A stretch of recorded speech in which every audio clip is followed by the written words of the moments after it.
Final game on Tuesday night, we have a big one in the MAC East. This one carries a lot of conference championship implications. We have Ohio, a 7-point road favorite at Buffalo.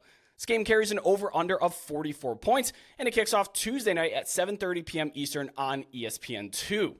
As usual, between these teams, we're always looking at a MAC East supremacy battle, and there's really not much of a difference this year, although they are kind of fighting for second place, as Miami of Ohio does hold the MAC East as we speak. A loss by either team probably ends their run at Detroit. It's already kind of contrived for Buffalo to make it there because they don't have a lot of tiebreakers. Ohio needs Miami to lose a couple of times because they lost the game outright to the Redhawks.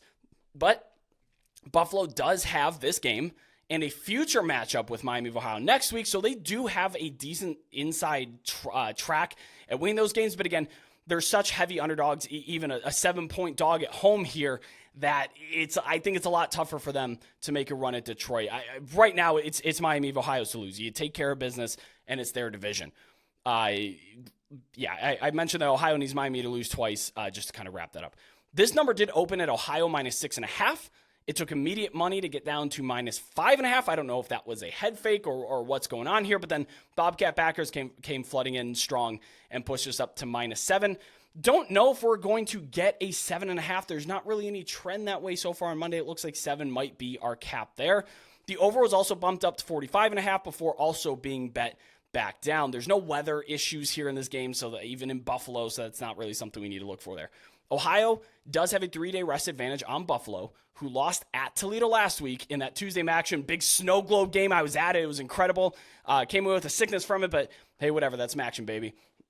The Bulls were pretty beat up in that game by the Rockets, too. Maybe not injured physically, but Toledo just manhandled them all game long. There was really not much of a competition there. Now they have to come back and play another very tough defense in Ohio.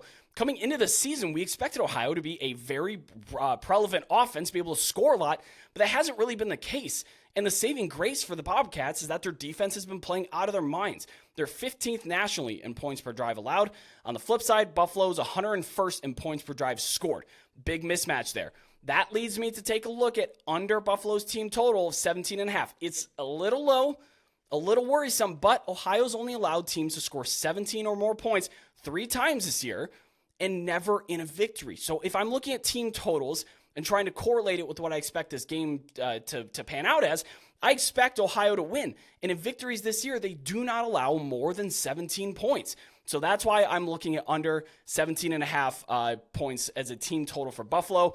Just to cover the other side, the Bulls are tied for second nationally in takeaways per game. They have 8 of those in their last 3 outings, but they do give up the 7th most rush yards per attempt. You're looking at Cy Bangura, the 7th most rushing attempts in the MAC.